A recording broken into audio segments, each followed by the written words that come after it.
What's going on? I don't know. Oh, there it goes again. Why is it doing that?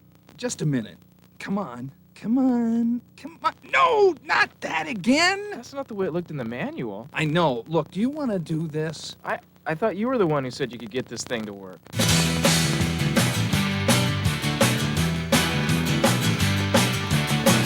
Learning a program as powerful as After Effects isn't easy. But there is a solution. Total AE is a comprehensive 9-tape course for both beginners and experts you can't afford to be without. Go inside the mind of award-winning AE master Brian Maffitt. As you quickly learn the tricks and shortcuts to After Effects, you'll see how much time and money you can save. This series is packed full of Brian's tips, tricks, and techniques. For a fraction of the cost of a seminar or on-site trainer, you can have this valuable reference always at your fingertips. So sit back, relax, and enjoy the tape. And watch for the phone number so you can find out how to order the entire series. Wow, how did he do that?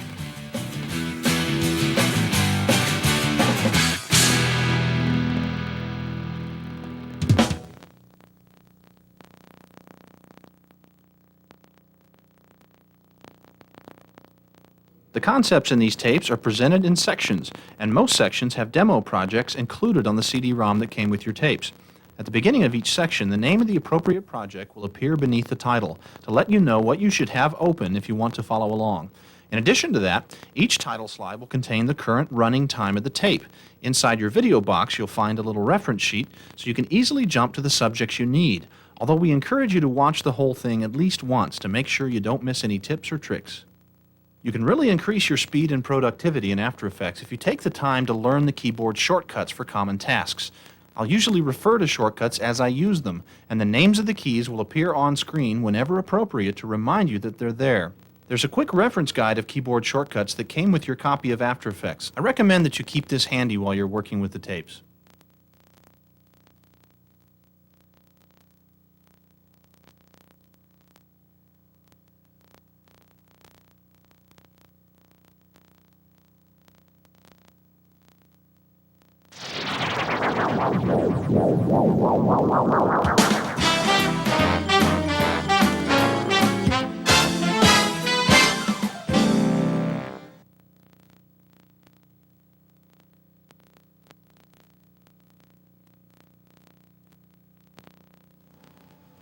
Hi, welcome to Total AE.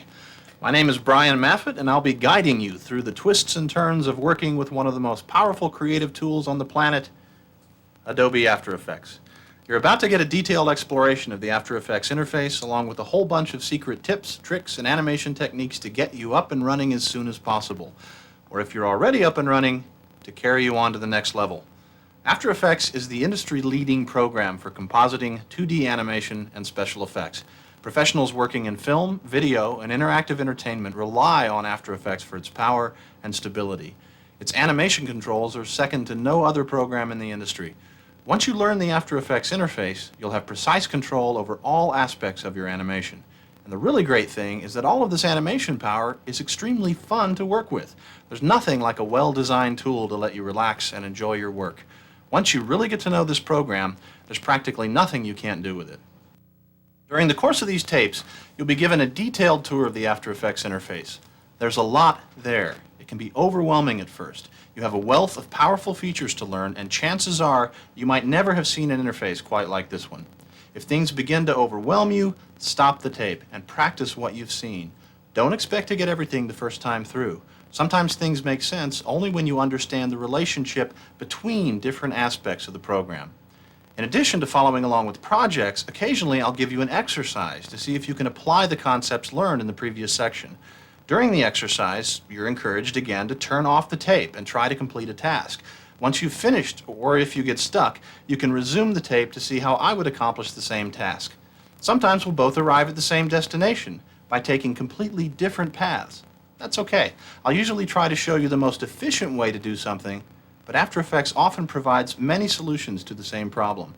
One thing's for sure, people who take the time to learn After Effects don't regret the investment. After Effects is a genuinely great piece of software. Well, enough of me yakking. You got these tapes to learn After Effects, so let's dive in.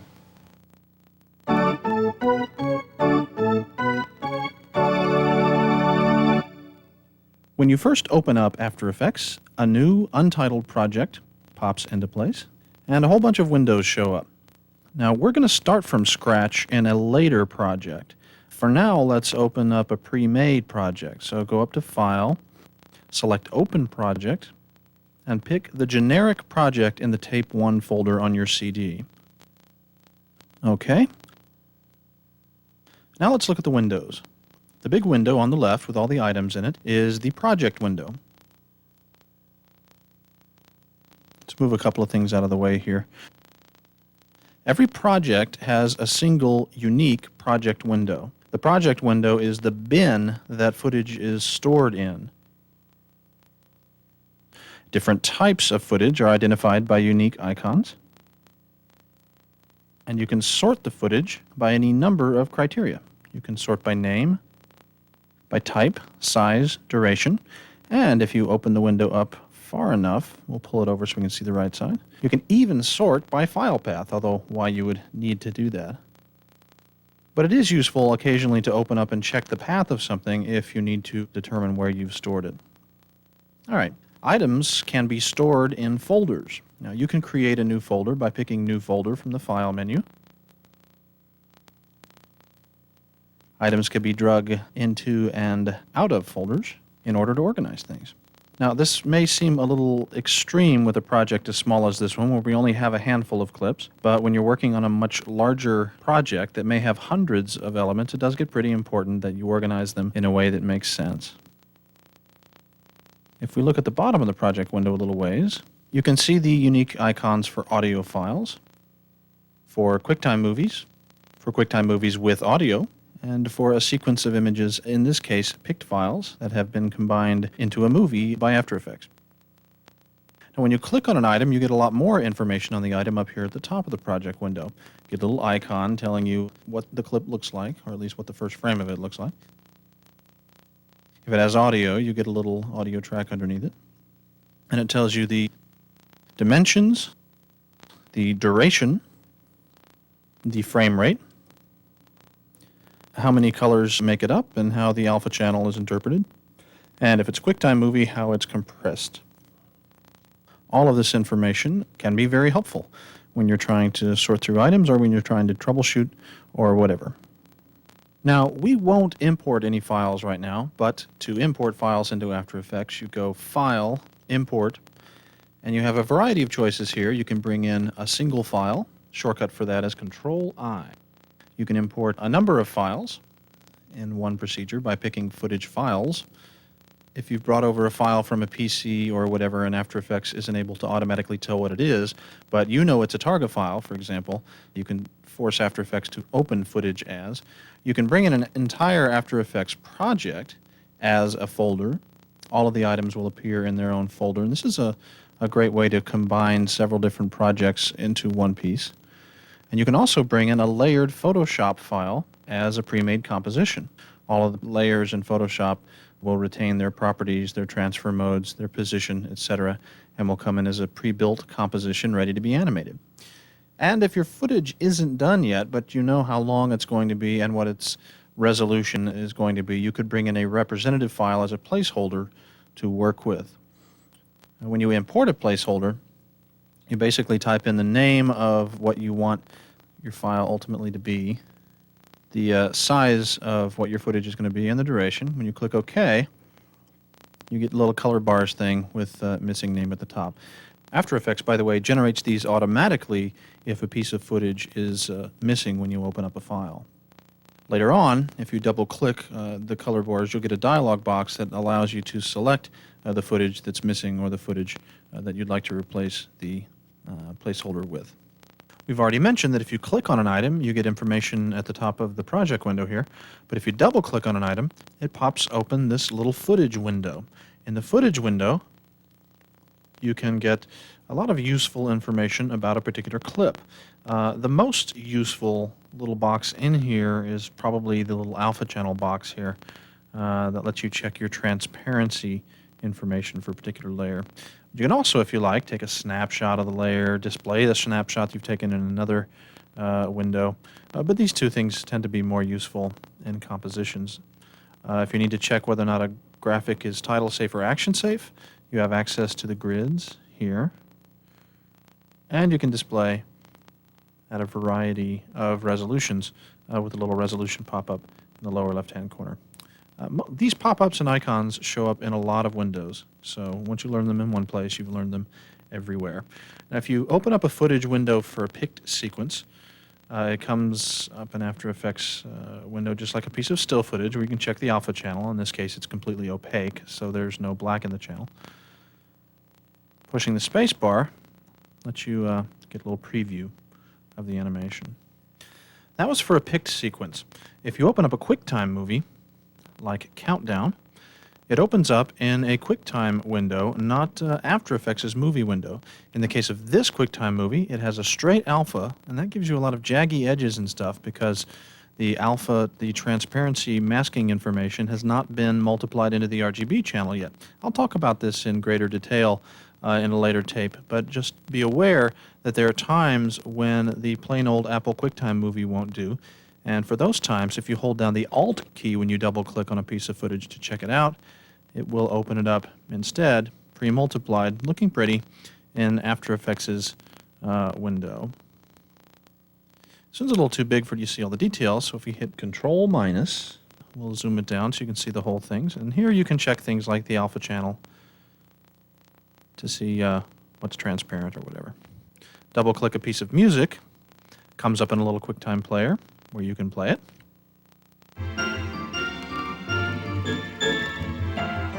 Now, again, if you Alt double-click, it brings up the music in After Effects' window. But there's no reason to do this with audio. There's nothing to check as far as alpha or any kind of video information at all. So it's a feature, but that's not something you'll ever need. Okay, let's go look at the other windows. All right, the small box of tools up here is the toolbox. Now, most of these tools are grayed out right now because we don't have a composition open. We don't have any elements to manipulate.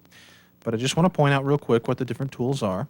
You'll do most of your manipulation with the arrow tool, which is what's selected right now. Just to the right of that is a little arrow going in a circle. That's the rotate tool. The rectangle underneath the arrow tool is a masking tool. Creates rectangular masks so that you can crop stuff. Just to the right of that is an oval mask. The pen tool is for creating mask shapes that are irregular or for editing motion paths. To the right of that, you have the anchor point or pan behind tool, and I'll explain that more in depth when we get to it. And a couple of other graphics tools that show up a lot in other programs, the hand tool, which lets you pan around inside of a window, and the zoom in, zoom out tool. All of these tools have keyboard shortcuts. The letter Q gets you the arrow key. The letter W gets you the rotate tool. These two don't seem to make sense as far as the letters meaning anything, but they are conveniently located right next to each other on the keypad where you can reach them very quickly. The rectangle mask is the C key. The oval mask is the letter V, think oval. The pen tool is the letter G. The letter Y will get you the anchor point editor. The hand tool is the letter H. Thank goodness something has the right letter. And the magnifying glass is the letter Z. If you think zoom, that kind of makes sense. Now the time control panel basically operates like a VCR control panel.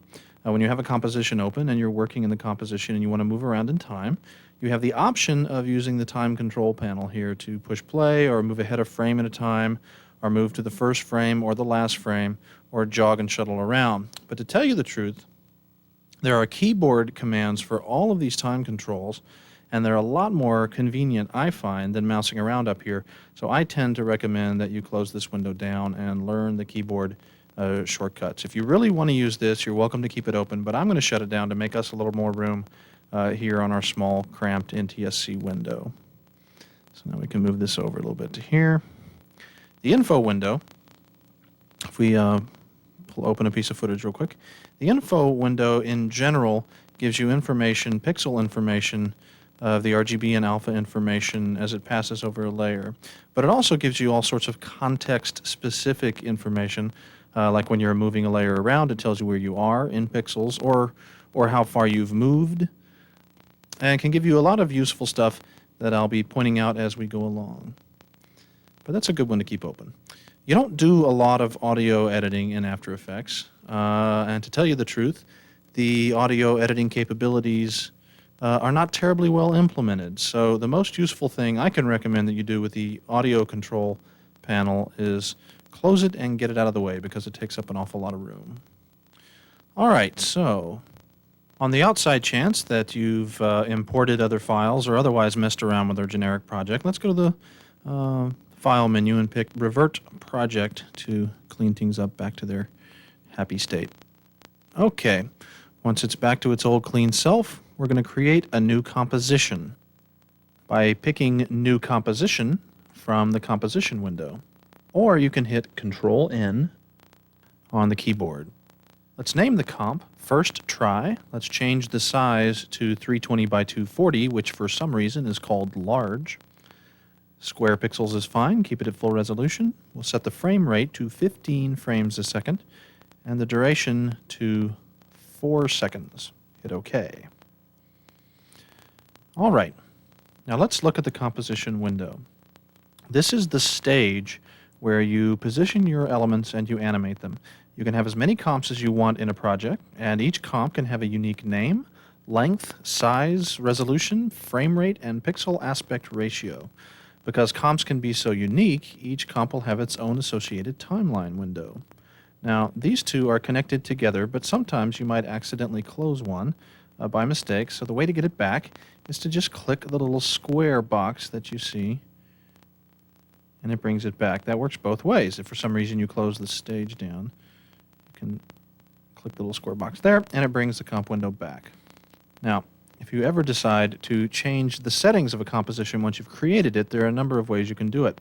If you like playing around with a mouse, you can just click on the name of the comp there, and it brings up the composition settings where you can change them. If you like keyboard shortcuts, Control-K does the same thing. And if you can't remember either of those, up under the Composition menu, Composition Settings will bring up the same box. Now, if you just need to change the name of a comp, you just select it in the project window, highlight it, hit the return key, and type in a new name. Now that we have a comp, we need to add some footage to it. So select the cloud pics from the project window, drag them into the comp. Now, cloud pics is the same size as the comp, so it snaps right into place, filling the window. There we go. All right, in our timeline, hit the space bar, or you can push the play button in the VCR controllers if you've left it open, and watch the clouds roll by for a second. Push space bar again to stop it. Hit it again, start it. We can watch the progress of the timeline down here in the timeline window. And now if the movie plays off the end of the timeline, the screen will go gray. Just hit the space bar again, and it'll start the movie again from the beginning. And stop it after a second. Let's add another image. Let's go to the text folder and add Neat Stuff. In fact, let's use Neat Stuff to illustrate a couple of different ways that you can add footage to a comp. For instance, you can drag it straight to the timeline. If the timeline happened to be closer, hit Control-Z, which is the undo shortcut. You can pick Neat Stuff. Let's open the project window a little bit wider, and drag Neat Stuff into the comp in the project window. In both of those cases, it will show up centered in the composition. And we can hit the delete key. It's another way to remove footage you've added accidentally. Or you can select Neat Stuff and hit Control/, and that also adds it into the center of a comp. These last two ways of adding footage are faster, but dragging the element directly into the composition is the only way to position it precisely. So let's drag it on in. Now this element is smaller than the composition, but notice that it still snaps to the center. In fact, it also snaps to the sides of the comp, the top and the bottom, and the corners of the comp. Drag it to the center, let it go. Now if you click and drag it again, you'll see it's not snapping anymore. So now you can really precisely line things up. But if you need to make it snap again, Holding down the Shift and Alt keys as you drag will force it back into snap mode, and will snap things again back to the sides, the corners, etc. Like many other graphic programs, if you hold down the Shift key while you're moving something, it constrains the motion into the vertical or into the horizontal. For the time being, let's drag Neat Stuff up just a tad into the top half of the screen. Now if you look down here at the timeline, you'll see the two elements that we drug in. We brought the clouds in first, so they're at the bottom. Every element that you bring into a comp is a layer, and you can have as many layers as your computer's RAM will accommodate. Every layer has a gray time bar that indicates where in the composition it starts and it stops. The numbers at the top of the timeline indicate where you are time-wise: 1 second, 2 second, 3 second, 4 second. And if you've followed my directions so far, you'll notice that Neat Stuff's layer seems to start a little bit after the cloud movie does. Well, that's because an element's in point in time is set to wherever the blue time marker is when you drag it in. This is one of the most common little mistakes in After Effects, to accidentally drag in an element at the wrong time. But it's a very easy thing to fix. The easiest thing to do is to just grab the gray bar in the middle and slide the element over to the left. If you hold the Shift key down, it snaps to the first frame, and you can let it go.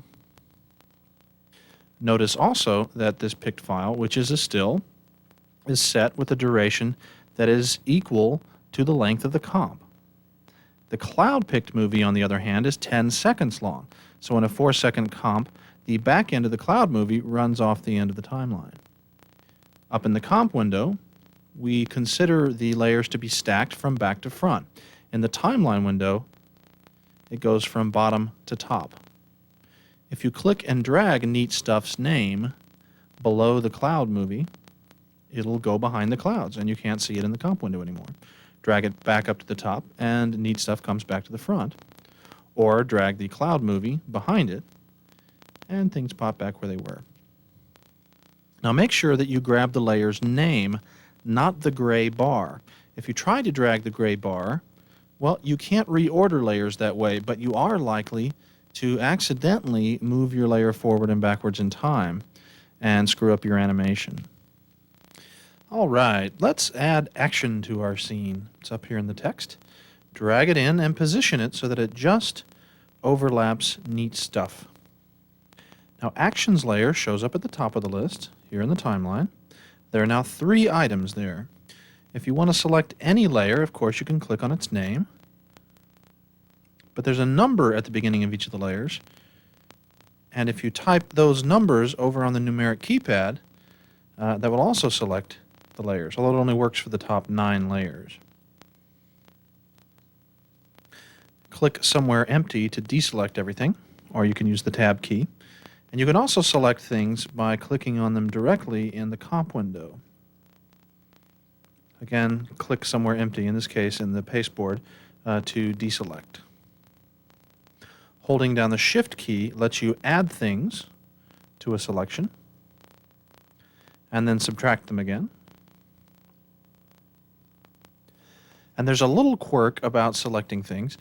If you select something first that covers an entire composition like this, and then try to select something in front of it, After Effects doesn't let you do it. There's a good reason for this. Often you'll get multi-layers that are all the same size, and once you've selected something, you want to be able to manipulate it. So once it's selected, After Effects assumes that you want to drag it around. Well, if you don't, if you just want to deselect it and select something else, again, hold the Shift key down to deselect it, then click again to select. Shift to deselect, Shift to select again. All right, Action should still be positioned slightly over Neat Stuff. Now with Action selected, use the Control key and the up-down arrow keys to move layers backwards and forwards layer-wise in the composition. Watch the layer's name in the timeline and you'll see what I mean. Another shortcut, if you have a whole bunch of layers, is Control B will send something all the way to the back, and Control F will bring it all the way to the front of a comp. All right, make sure Action is back in the front. Okay. Now, click and drag, and then hold the Shift key down to constrain its motion. Drag it down so that's in the center of the bottom half of the comp. Now notice you can tell when a layer is selected by the 8 little squares that appear around it. Plus, there's a little circle with an X in the center. Now the squares are handles that allow you to resize a layer. If you drag the handles on the side, it resizes in only one dimension. And if you drag the handles on the corner, you can resize it in 2 dimensions simultaneously, including turning it inside out. Click and drag and then hold the Shift key down and it'll constrain the aspect ratio to its original proportions. But always remember to click first, then hold the Shift key down, or you deselect it. Double click on the pointer tool will reset a layer to its original size. Now let's repeat what just went on there. If you hold the Shift key down first and then try to grab a corner box to resize something, well, remember we were just talking about the Shift key selecting and deselecting things. If you want to resize something proportionally, click the box in the corner first, then hold down the Shift key. Going to play with resizing things again, only this time we'll hold down the Alt key as we're dragging things. Now, depending on the speed of your machine, with the Alt key held down, you can see things as you're manipulating them. It's not really a real-time preview, but the faster your machine, the faster this preview will be. And even on a slow machine, this can be very, very useful for eyeballing things. Now, this is a general rule with anything that can be adjusted with the mouse in After Effects. A slider, the rotation, the scale, the opacity, all of these things, if you use the Alt key in conjunction with the controls, you'll be able to see a preview of what you're manipulating as quickly as the computer can get it to real time. Double click again to bring it back to 100%. Select the Rotate tool and rotate your object. If you Alt rotate it, once again, you can see it previewing in real time. Now, if you add the Shift key to that, it constrains the rotations to 45-degree angles. And if you double-click on the Rotate tool, it brings things back to their original settings. Now, since most of the manipulation you're going to do to any given layer happens with one of these 2 tools, it's a good thing to know, again, that the keyboard shortcut to toggle between these 2 also happen to be right next to each other on the keyboard. They're the Q key, which gives you the arrow, and the W key gives you the Rotate tool. There are keyboard shortcuts to move, rotate, and scale things, and they come in very handy. The arrow keys nudge things around a screen pixel at a time. Over on the numeric keypad, the plus and minus keys rotate a layer clockwise or counterclockwise a degree at a time. And Alt plus or minus on the numeric keypad scales the layer up or back down a percentage point at a time. Now add the Shift key to any of these things and you multiply them by 10. Shift arrow keys move things 10 screen pixels at a time. Shift plus and minus and you rotate 10 degrees at a time. Shift Alt plus or minus and you scale up and scale down 10% at a time. Now, hardly anyone I know uses these plus and minus keys on the numeric keypad, but they're a good time saver when you're quickly laying things out, and I recommend that you try to use them when you can. Now, you may have noticed by now that things tend to rotate and scale around this little circle with the X thingy here in the middle of the layer. Double-click on our tools to reset our values. That's known as the anchor point. Sometimes you don't want the anchor point to be in the middle of an object. You want it to scale around some other point. That's what this tool is good for. This is the anchor point tool, or the pan behind tool if you're using it in the mask window. But the anchor point tool lets you move the anchor point to a different position in a composition. And once it's there, when you scale, the layer scales around that point now. And when you rotate, the layer rotates around that point. Sometimes you'll need to get a little closer to your work. You have a variety of options for zooming in and out of a comp. First, there's the Zoom tool, right here, which zooms in wherever you click it. Alt-click and you zoom back out again. Now, it's often quicker, instead of using the zoom tool, to use one of many keyboard shortcuts. Now, the same shortcut from Photoshop works here, and that's Control plus and minus up there at the top of the keyboard, not the one over on the numeric keypad. But Control plus and minus can be problematic. Control minus is okay, you shrink the window. But note that the whole window shrinks to snap it down to the size of the layer. And well, Control plus makes the window grow, and before too long, your window will take over your entire screen, and you won't be able to get into your other windows. So personally, I find a different keyboard shortcut a little handier. And that's the period and the comma keys. Or if you'll look at the little symbols directly above the period and the comma, you've got a little left-hand arrow there and a little right-hand arrow. Well, that zooms in and zooms out of the layer without resizing the window. It's not Control period or Control comma. It's just period or comma. One key. The layer window stays the same size, and things stay manageable. Now, in addition to those choices, you can also select any of a variety of zoom ratios from the pop-up here in the bottom left corner. Once again, this pop-up doesn't resize the window.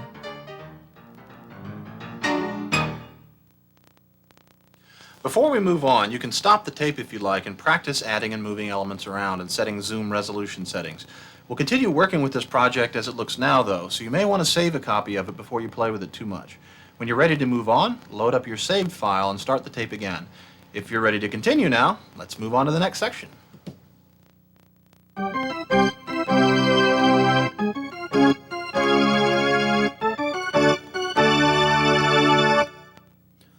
All right, with our generic project loaded up where you left it off, let's take a closer look at the timeline. Now, bear with me, we'll start animating things in just a bit, but you need to know what's going on here.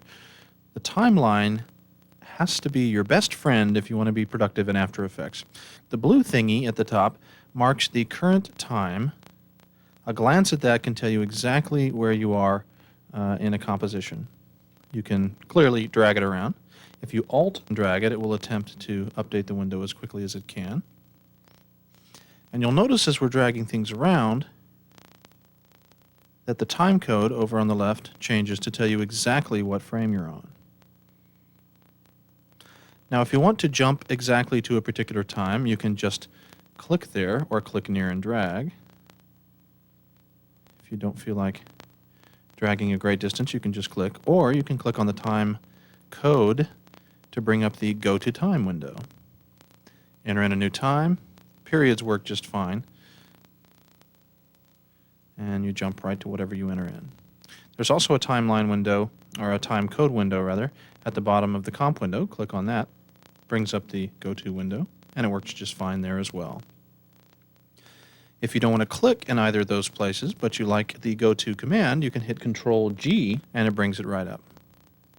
Now, if you want to use keyboard shortcuts to move around in time, the keys directly above the arrows on your keyboard are the ones you want to use. Page up and page down takes you backwards and forwards one frame at a time. The home key takes you to the beginning of a composition. The end key takes you to the end of a composition. Now, Shift, page up and page down, take you back and forth 10 frames at a time. Now, just because I want to be thorough, I also want to point out that the Control left and right arrows duplicate the same commands as the page up, page down. And of course, Shift Control left arrow and Shift Control right arrow do the same thing, only 10 frames. Now, whether you drag or whether you use the arrow keys, if you move one frame off the end of the comp, things go blank, but you can still set keyframes there. Now, this is so you can set up loopable animations. Now, I'll demonstrate that a little bit later in the tape. But the last visible frame of your composition is actually one frame before the last frame you can drag to. Now, let's set up a simple animation. We want to work on just one element at a time, so we'll turn off the visibility of the action layer. That's the little eye under the V switch here. And because we don't want to accidentally click and drag around our cloud movie, we're going to lock it. That's the little lock switch that you see right here. set your timeline to the first frame of the comp by either dragging the timeline or just hitting the home key. There's a little arrow to the left of the Neat Stuff layer. Click it. It twirls down and reveals two labels, Mask and Geometrics. Twirl down the one next to Geometrics, and you reveal 5 geometric properties: anchor point, position, scale, rotation, and opacity. Now to the right of each property under the time marker is a little I-beam. The I-beam tells you that the value of this property is constant, not animated. To the left of each property is a little stopwatch icon. If you click a stopwatch next to position, a little diamond-shaped icon appears over here. This is a keyframe. Now to make a little more room on my screen here, I'm going to make my comp take up less room by hitting Control- at the top of the keyboard to shrink down the comp window. Now, if you don't need to make room, you don't need to do this. But I'm going to drag the Neat Stuff picked to the upper left-hand corner of the composition, somewhere around here. This is going to be the starting point of our animation. In the timeline, move the timeline marker to 2 seconds and drag the picked file to here. As you drag it, you see this dotted line connecting the starting point with the current position that we're setting. And as soon as we release it, a new keyframe appears in the timeline down here. Now once you've set a layer to animate, just changing a property at a new point on the timeline will set a keyframe. Hit the end key above the arrows. That takes us to the last visible frame of the animation. And now drag the layer here. You'll see the dotted line curve smoothly through the center point, and another keyframe will appear in the timeline. You have just made an animation. Let's preview the results. Now make sure the layer that you want to preview is selected, it should be, and tap the 0 key on the numeric keypad. Just take a second to calculate, and then a little wireframe preview will appear and show you your motion in real time. It'll continue to cycle through the work area until you hit a key again. Cool, huh?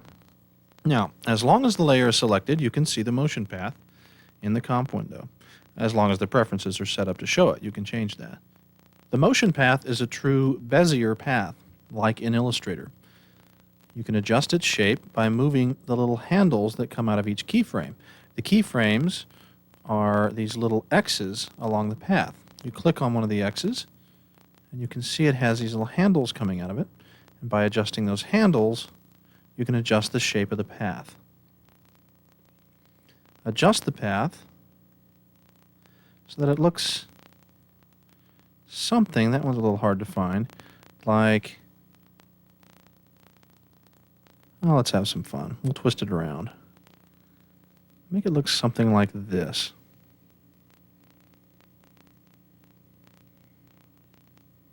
Okay. Now preview the animation again. Remember, that's the 0 key on the numeric keypad. And you can see that our layer now follows the new path, just as we drew it. Okay, let's animate some other properties. Let's enable animation for scale by clicking on the little stopwatch. Now that sets a keyframe for scale where we left the timeline last, which was at the end of the animation. The value that it set was 100%, because that's the default value, because we haven't changed the scale of the thing yet. So that's fine. Let's move our timeline back to the beginning of the animation and change this value by clicking on it and entering a new value. Let's say 0. Preserve frame aspect ratio is checked, so changing a value in one box affects the other box with the exact same value. We accept that, and now it's at 0% scale at the beginning of the animation. the end of the animation, it's at 100%.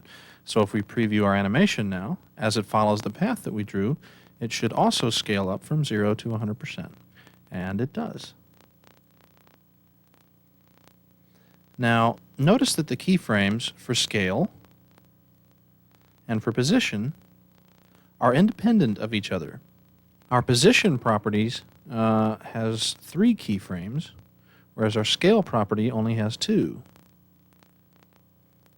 All animation channels operate independently of each other in After Effects.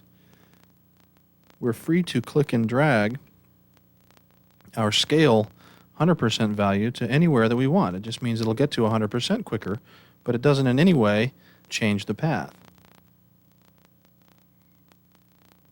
Let's preview that. Now it gets to 100% a little bit quicker before its motion is finished.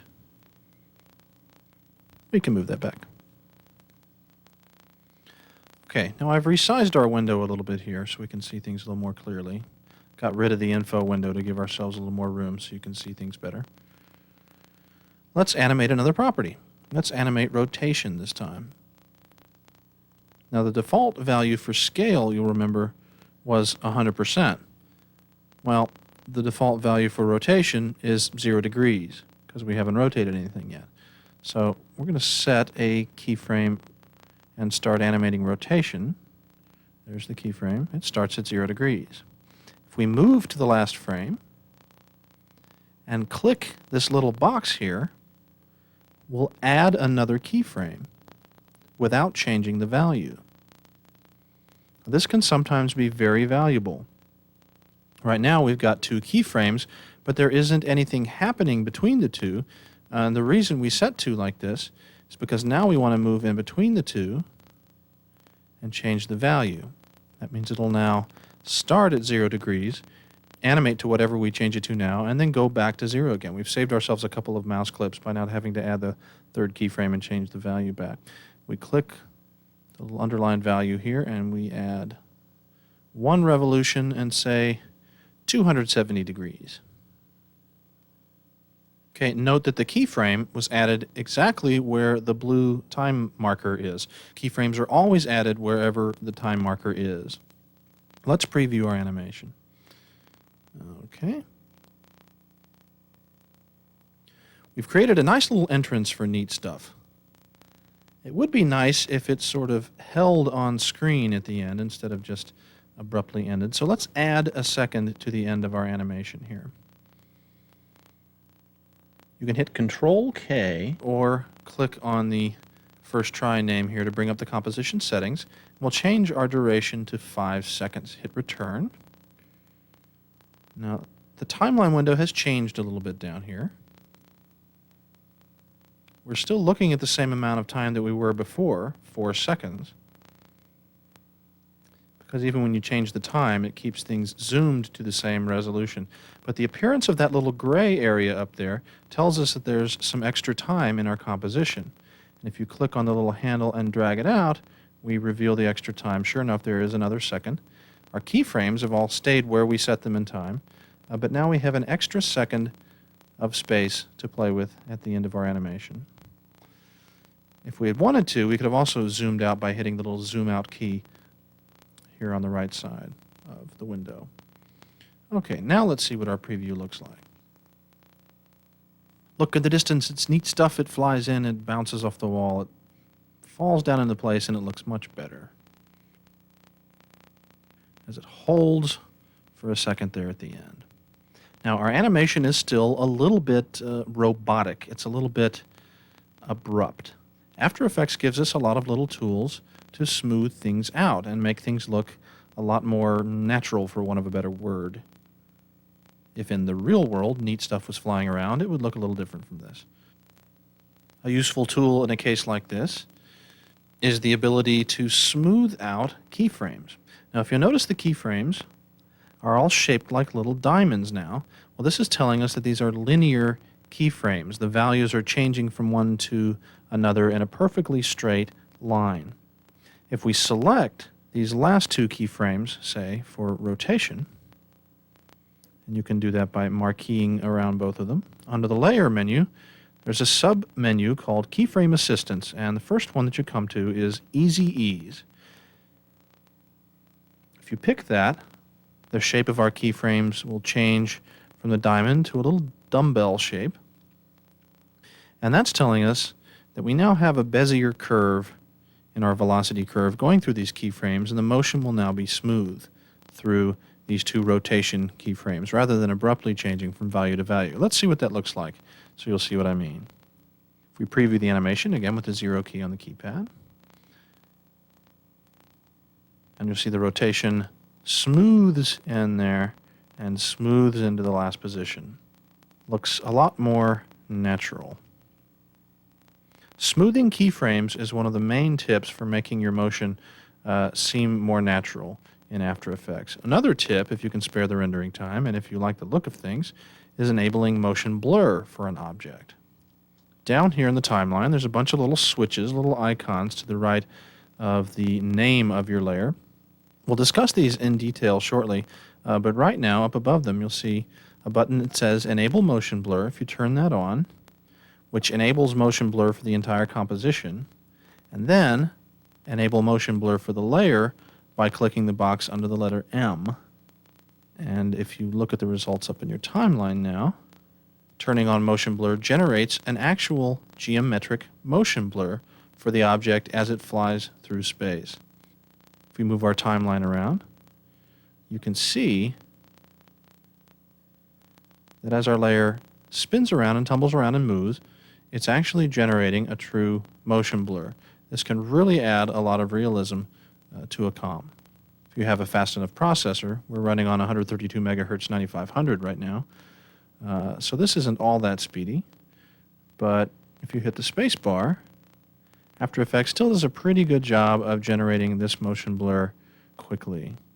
Very cool. You notice as it comes to a rest at the end, it's not moving anymore, so the blur goes away. Now would be a great time to actually output a movie so you can preview what this all looks like at full speed. Go up to the Composition menu and select Make Movie, or the keyboard shortcut for that is Control-M. Let's save it to our desktop so we can find it quickly. And accept the name that it gives you, First Try Movie. This brings up the Render Queue window. Now, the Render Queue is a really terrific thing. There's nothing as well implemented as this in any other program I've found. I love this window. Right now, though, all we're going to pay attention to is these little pop-ups down here. Our render settings, we'll switch to Best, because we want all of our wonderful things like motion blur to render out at best quality. We'll keep the output module at lossless, and we'll click Render. A little progress bar starts moving across the render queue. It tells us how much time has elapsed. Tells you exactly where you are in the animation. And gives you an estimated remaining time for when the movie is going to be done. When After Effects finishes, it rewards you with a little magic bell sound. And let's play it and see what it looks like. Very cool, huh? Great clouds, courtesy of Colorado altitudes. All right, so that wasn't exactly a Spielberg film, but you're learning. This would actually be a great time to practice some of the things that we've covered. So go down to the timeline window, turn on the visibility of the action layer, and let's animate it doing the same move that the Neat Stuff layer did, except that the action movie will fly in from the bottom right, spin around on the left, and end up at the top, as if they were sort of dancing around each other. The final results should look something like this.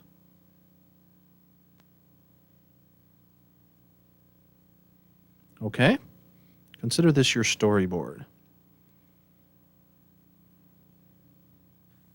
There are a few things to avoid when working with keyframes, and if I point them out to you now, maybe it'll save you a few pitfalls along the way. If your animation, once you start putting this project together, just isn't working out the way you expected it, then look at your keyframes.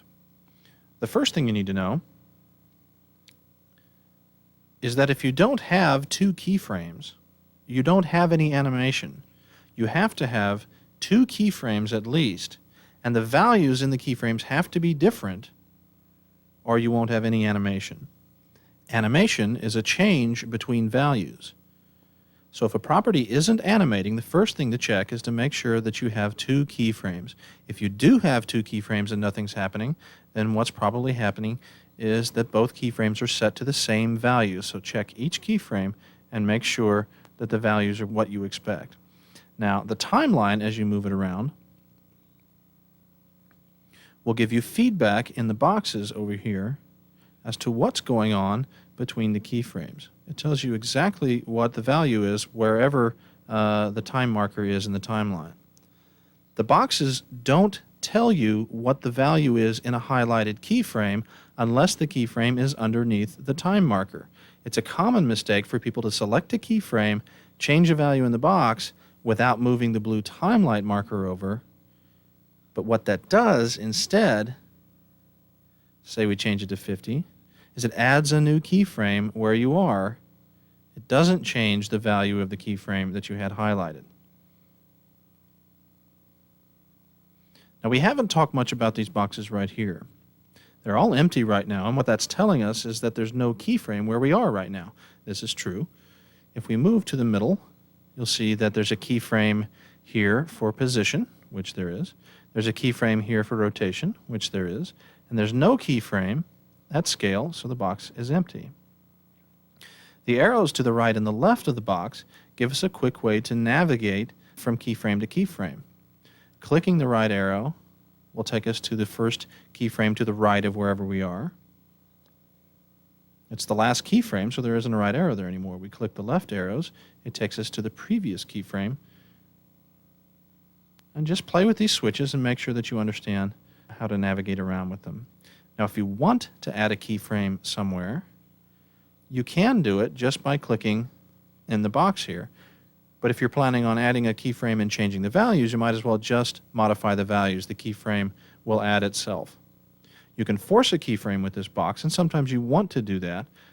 For instance, the way we did it early, where we wanted to set 2 keyframes with the same value, that's a quick way to do it. But generally speaking, you want to set keyframes by changing values, not by clicking in this box here.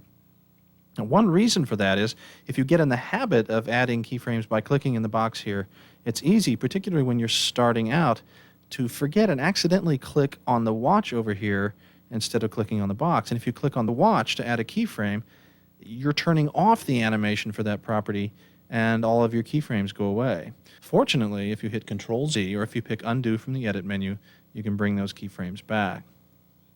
Now, there's a couple of different ways to delete a keyframe. You can move the little box on top of a keyframe and click the X, and then that keyframe will go away. We'll undo that, but it's much easier to just click on the keyframe itself to highlight it and hit the Delete key.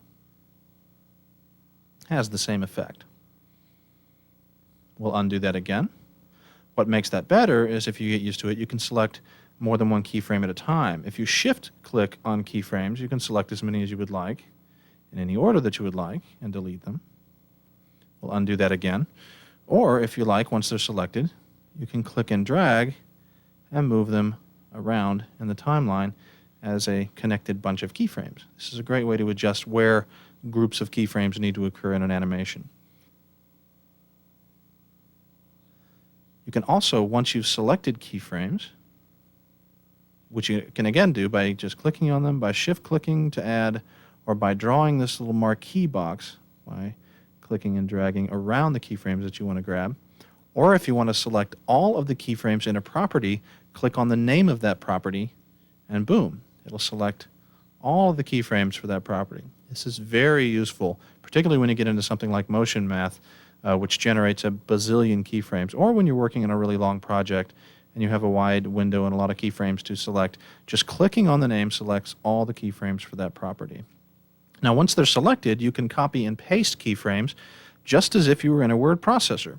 If you select all of the keyframes for position and copy with Control-C, select the action layer, and hit Control-V to paste them, well, it pastes the keyframes back in. But notice that it pastes them starting wherever you are in the timeline. We selected keyframes that began at time 0. There was another one at 2 and another one at 4, but because our timeline marker was at 2, when we pasted them back in, the first keyframe came in at 2. The keyframe that was in 2 was now at 4, and the one that was in 4 is now off of the timeline over at 6. We don't want to do that, so we want to move back to 0 and paste. And our action clip will now be animated with the same position values as the neat stuff picked was. So that's a little hint for how you might get some values for this next project. And one more thing that I want to point out to you before we let you try your exercise, I want to talk about how they behave when you delete a bunch of them. Let's select all of the keyframes for position. Notice our time marker is set at 2 seconds. Now remember, our first keyframe for position started up in the upper left, our second keyframe moved off to the right, and our last keyframe centered itself at the bottom of the comp. Now if we just hit delete, hit the delete key, notice that neat stuff popped up to its initial position. So when you delete a bunch of keyframes with the delete key, the default position becomes whatever the first keyframe was. Just so you know. However, we'll undo that if we're in the same setup that we had before, 3 keyframes, and our timeline is still at 2 seconds. And instead of deleting the keys with the delete key, we simply turn off the animatability of the layer by clicking on the stopwatch.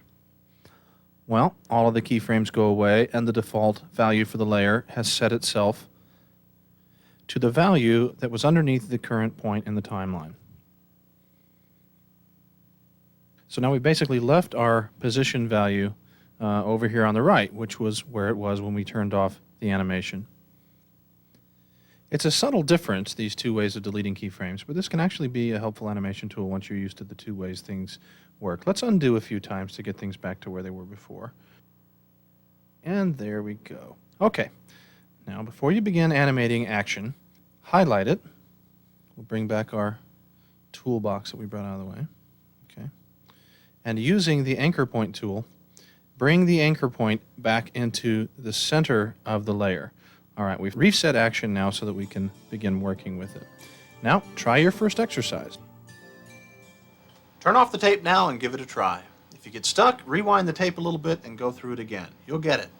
When you've rendered your masterpiece and you're ready to move forward, come back to this point in the tape and let's move on.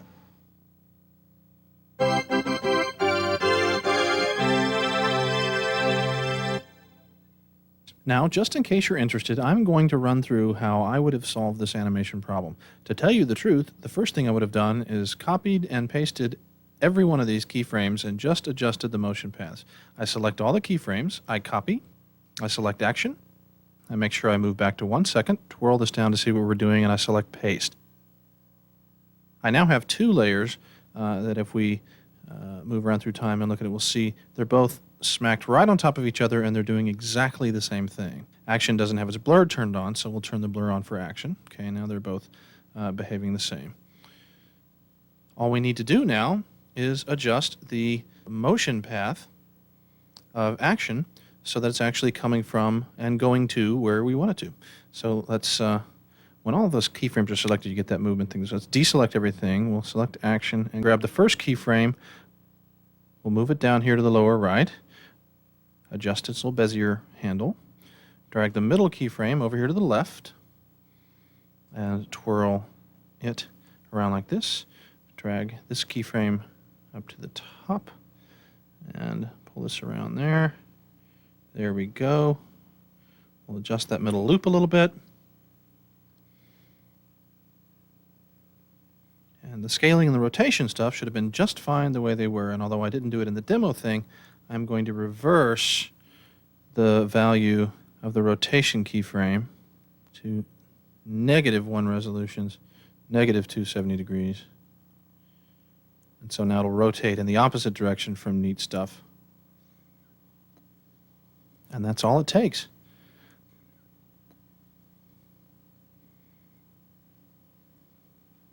They'll both have the same easing properties because we started with identical keyframes. One will end up at the bottom, though, and one will end up at the top.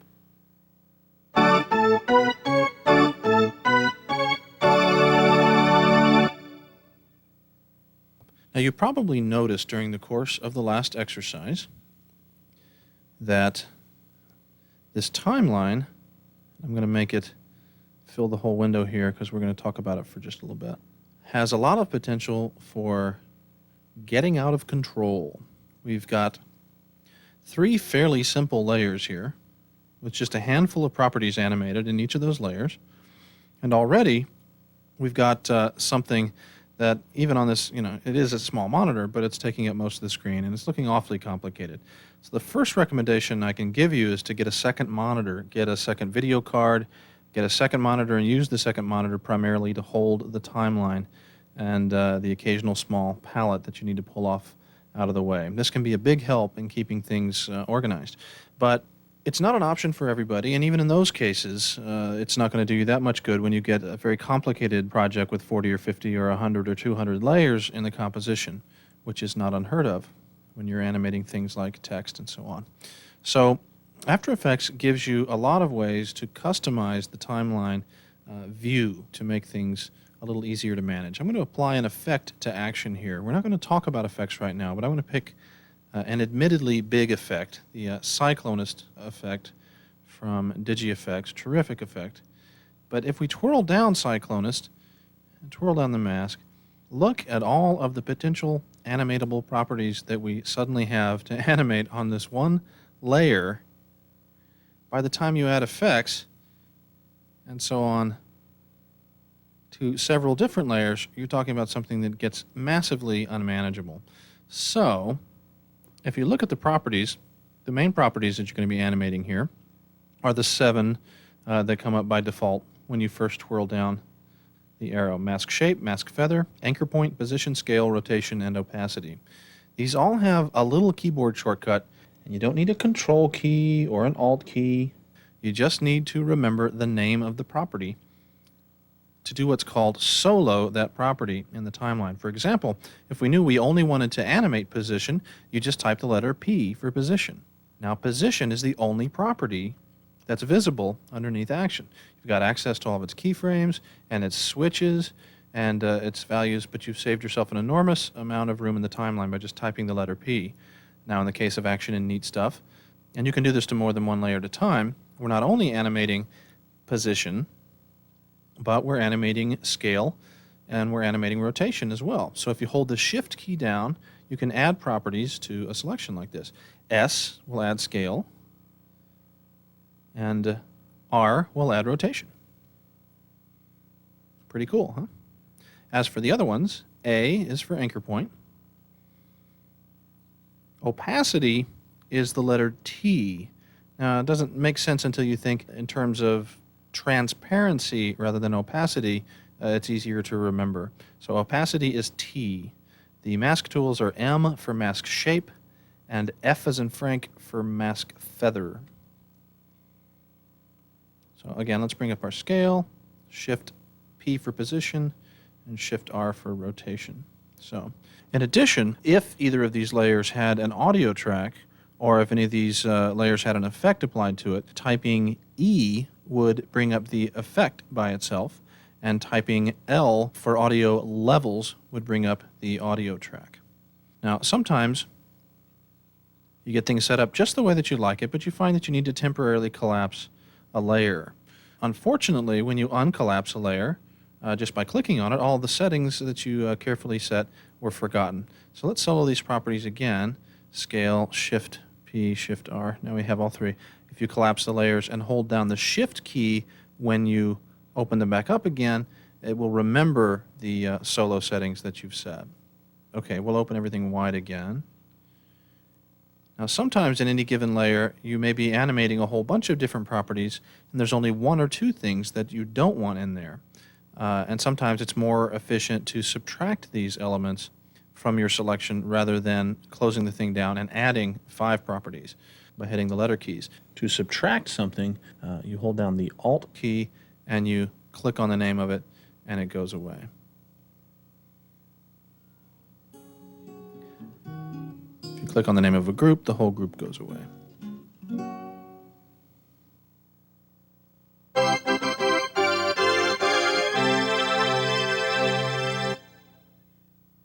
All right, now I've rearranged things a little bit so that we can see the comp a little bit better and see the items in the timeline at the same time. Rather than talk about the properties for a second, I want to talk about the switches over here and how they can help you organize things a little bit better. We talked about soloing properties and keeping things neater, but the first of these switches also helps in that respect. These are the shy switches. If you look closely at the little icon, it's sort of a Kilroy was here icon of a little face and a nose peering over a wall. If you click on it, the little face disappears behind the wall, and that means that you've made the layer shy. If we tell Action and Clouds to be shy, and then click Hide Shy Layers, well, those two layers will disappear from the timeline view. They're still up here in the comp. We're not making them invisible. If we wanted to make them invisible, we would have clicked on their little visibility switch. We just don't want to see them in the timeline for now because we want to free up a little bit more room to work on some of the other layers. So by making certain layers shy, you can selectively hide and turn back on layers in the timeline to optimize your workspace. We've already used the switch to the right of that. By clicking on the little lock, you can lock a layer, and once you've locked a layer, you're not able to select it anymore or do anything to it. If you try to select it down here, it gives you a little blink to let you know that it's locked. If our clip had audio in it, let's bring in our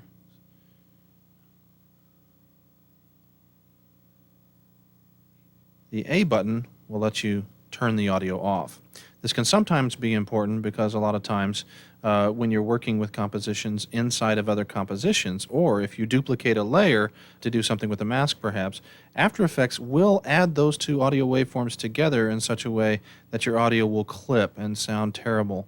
So if you duplicate a layer that has audio in it, make sure that you turn the audio off on all of the copies that you make of that layer except for one, or you're going to get bad audio. We'll delete that out of there. The little eyeball, as we talked about, is for visibility. If we bring the animation back in where we can see everything, by turning the visibility off, the little eyeball closes and the elements disappear.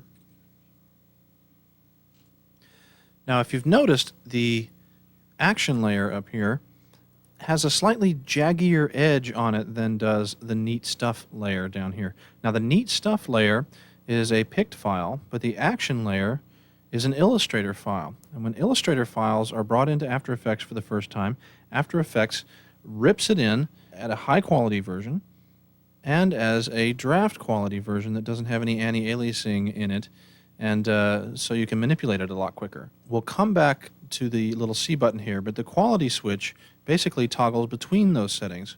When you set it to the bold line, it becomes high quality, and you can see that the edges get much smoother. We won't really notice that in a QuickTime Movie or a picked file because they both at 100%, and they both are pretty close to best quality even when they're in draft. But you certainly notice it on an Illustrator file. The third quality setting is a wireframe setting. If you click it so it's an X, you can still see the sort of box that tells you where your elements are, and they'll move around very quickly without having to actually generate any pixels. But for the most part, you'll want to work in draft quality. And that brings us back to the little C button here. This little icon underneath it enables a switch that when it's on an Illustrator file will allow you to continuously rasterize that Illustrator file. If it's next to a layer, it will allow you to collapse that layer. Now, we'll discuss what collapsing layers mean later on in the series when we get into nesting compositions. But with an Illustrator file, you'll notice, let's bring in another copy of Action just to illustrate this. Okay, even if we set this switch to best quality, if we scale the Illustrator file way up, you'll notice that the edges, even at best quality, are starting to get very blurry. Well, that's because After Effects ripped in the Illustrator file at the resolution that it was originally created back in Illustrator, which was, at about 50-point text at 72 dots per inch. When you scale that up, even at best quality, it gets very soft edges because that's the anti-aliasing that makes the text look smoother when it's at a smaller resolution. By clicking the little C button to continuously rasterize the file, After Effects, rather than ripping the file once when you first bring it in, will rip the file every single frame that something geometric is changing. If we click the button now, you see what I mean. The action layer gets razor sharp, much cleaner, because After Effects is referring back to the original Illustrator geometry to rip this screen. This is a much slower way to work, but it allows you to use an Illustrator file to do incredibly clean zooms in on a client's logo or whatever without actually having to create an ultra high resolution pict file that may take up more memory. The only downside to using a collapsed layer or a continuously rasterized Illustrator file is that once you've done this, you're not allowed to apply an effect to this layer. You'd have to put this layer in its own composition after you've continuously rasterized it, and then apply the effect to that composition. And I'll demonstrate that when we get further down the road. Now, speaking of effects, let's delete the copy of the action. If we apply an effect, such as a quick Gaussian blur or a fast blur to neat stuff, there may be times where we get our effect looking just the way we want it, but then we don't want to wait around while we're working for After Effects to render it. So you can temporarily disable an effect by turning its switch off here. This setting, by the way, can be overridden when it's time to actually render the movie, so don't worry if you've forgotten to turn it back on here. You can force the render queue to turn all the effects that you've applied back on again and override this button. The letter F switch will only be applied to movies, something that has a frame rate. This Cloud Pict, for example, is a movie and has a frame rate. What F means is frame blend. Now, it's nothing that we're really going to see a good example of here in a cloud movie here. I'll put together a good example of this in an animation. But if we were to time stretch this Cloud Pict out to something enormous so that it was running really, really, really slow, by enabling frame blending, After Effects would generate intermediate frames for you. It's not a morphing effect, it's a crossfading effect. So if you had this time stretched to 400% so that there was only one frame for real for every 4 frames of animation, it would actually generate 3 intermediate frames that were crossfades between the real frames. This can go a long way to really smoothing out your motion. The last switch we've already talked about. It's a motion blur, a geometric motion blur. The only thing I want to point out about this that's a possible catch is that there's also an effect in the blur menu called motion blur. So when someone asks you to put a motion blur on something, in all likelihood, they're wanting you to enable the geometric motion blur down here and not simply add the motion blur effect, which works just like the Photoshop motion blur and allows you to blur pixels in one dimension. And that's a tour of the switches.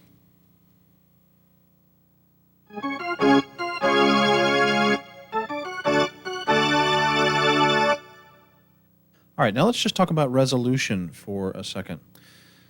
We just talked about the quality switch, which lets you toggle between best quality and draft quality and a wireframe quality view. Wireframe is seldom useful, really, for checking out how things really look on the screen, but draft quality even is sometimes a little too high quality to work with quickly. Sometimes, well, just look at this. I mean, this isn't really playing very fast on our machine here. Part of the reason is that it's not a terribly fast machine that we're mastering this on, but part of it is that it's calculating a motion blur. It's pulling numbered pict files and turning them into a movie off of a hard drive, and it's basically calculating a whole bunch of stuff to screen. Well, sometimes we want things to go a little bit faster. We can always toggle to best quality to see how things look, but sometimes, particularly in the case of particles and other harder to calculate effects, we need to bump things down even further to be able to work with them quickly. To do that, you change the resolution of a composition that you're working in. There is a resolution setting in the menu, in the composition menu here, where you can select full, half, third, quarter, or custom.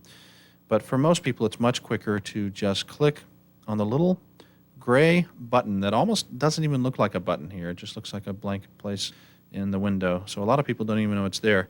But if you click on this gray switch, it is a button, and when you click on it, it pops up a little resolution thing.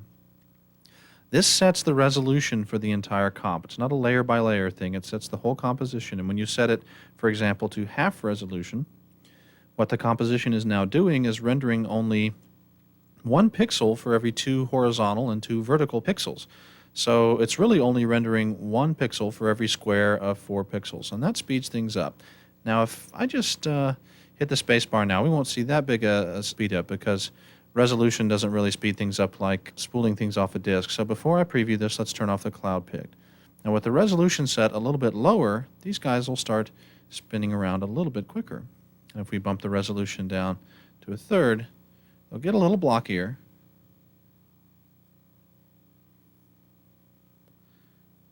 And move a little quicker.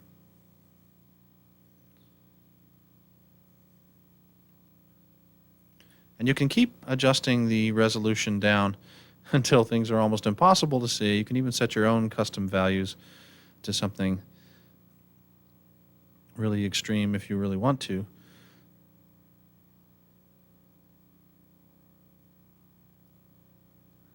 To create rough draft versions of your renderings. Now, all of these settings that you make in the composition can be overridden when it comes time to go out and actually render your movies. So don't worry too much about keeping different comps at different resolutions. You can always set them back to best resolution when it's time to output the movie.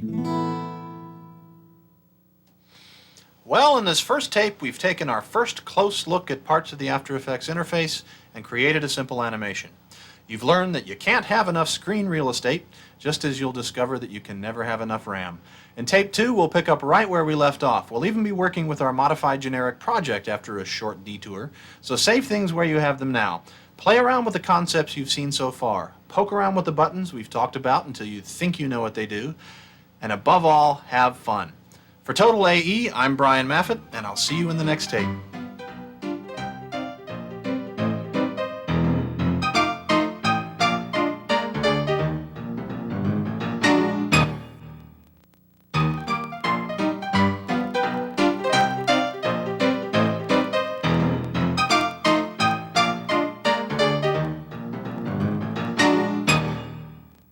There are several companies who make excellent products that either directly enhance AE's capabilities via plugins or that provide specialty footage that's ready to work right within After Effects. Many of these companies have offered their support of this training series and have provided working demo versions or samples of their products on our CD. In fact, much of the project footage you'll be working with in these tapes was generously provided by these companies.